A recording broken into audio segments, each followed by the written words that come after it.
नमस्कार, मी प्रतीक्षा. डीएनए मराठीमध्ये आपलं स्वागत. नेहरू मार्केटच्या जागेवर उभारण्यात येत असलेल्या नव्या व्यापारी संकुलामध्ये मूळ गाळेधारक व ओटेधारकांचे पुनर्वसन ग्राउंड फ्लोअरवरच करण्यात यावे या प्रमुख मागणीसाठी मंगळवार दिनांक 30 जून रोजी अहिल्यानगर महानगरपालिकेत उपमहापौर ॲडव्होकेट धनंजय जाधव यांच्या प्रमुख उपस्थितीमध्ये नेहरू भाजी मार्केट विक्रेता संघटनेची महत्त्वपूर्ण बैठक पार पडली. या बैठकीमध्ये संघटनेच्या पदाधिकाऱ्यांनी उच्च न्यायालयात महापालिकेने दिलेल्या प्रतिज्ञापत्राची आठवण करून देत त्यानुसार पुनर्वसनाची लेखी हमी तातडीने द्यावी, अन्यथा न्यायालयात अवमान याचिका दाखल करण्याचा इशारा दिला. या बैठकीला प्रकल्प अधिकारी राजेंद्र मेहत्रे यांच्यासह महापालिकेचे वरिष्ठ अधिकारी उपस्थित होते. संघटनेचे अध्यक्ष तथा माजी नगरसेवक संजय झिंजे यांनी मूळ गाळेधारक व ओटेधारकांच्या पुनर्वसनाचा मुद्दा ठामपणे मांडत व्यापारी संकुलातील जागा ग्राउंड फ्लोअरच देण्यात येण्याची मागणी केली. उपमहापौर ॲडव्होकेट धनंजय जाधव यांनी बैठकीत संपूर्ण चर्चेत अधिकृत इतिवृत्त प्रोसिडिंग तयार करून संबंधित विषय महापालिकेच्या स्तरावर चर्चेत घेण्यात येईल आणि हा प्रश्न मार्गी लावण्यासाठी प्रयत्न केले जातील असं आश्वासन देखील यावेळी दिलं.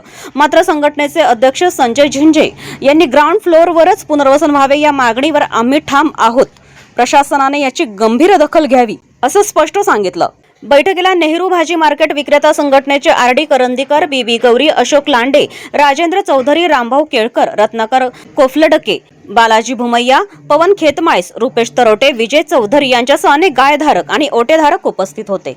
आज उपमहापौर साहेब धनंजय जाधव यांच्या अध्यक्षतेखाली नेहरू मार्केट येथील सर्व गाळेधारकांची मीटिंग लावली होती.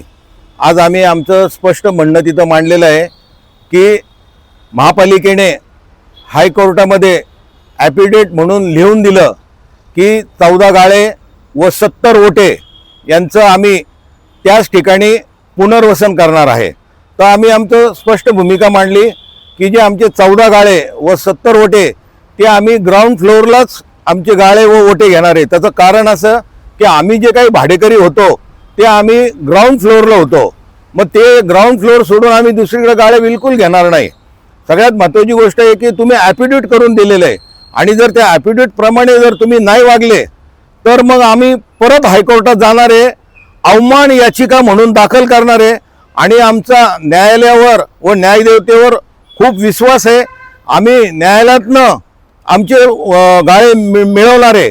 पण त्यापूर्वी मी प्रशासनाला सांगतो की तुम्ही जे काही ग्राउंड फ्लोअरवर गाळे काढणारे आणि जे काही आम्हाला सोडून ते काही तुम्ही दुसऱ्या व्यापाऱ्यांना वगैरे विकणार आहे तर आमचा नेहरू मार्केटला बांधण्याला अजिबात विरोध नाही. तुम्हाला काय गाळे विकायचे विका, परंतु आम्ही जर हायकोर्टातनं परत आमच्याच ठिकाणी गाळे मिळवण्याची ऑर्डर आणली तर जो कोणी इन्व्हेस्टमेंट करेल तर त्याची नुकसान होईल. तर मग मला महानगरपालिकेच्या प्रशासनानं तुम्ही कोणत्याही व्यापारीची नुकसान करू नका आणि आम्ही आमच्या निर्णयावर ठाम आहे. आम्ही आमचे गाळे व आमचे ओटे हे आम्ही ग्राउंड फ्लोअरलाच घेणार आहे. प्रतिनिधी मुंतजीर शेख, डीएनए मराठी, अहिल्यानगर.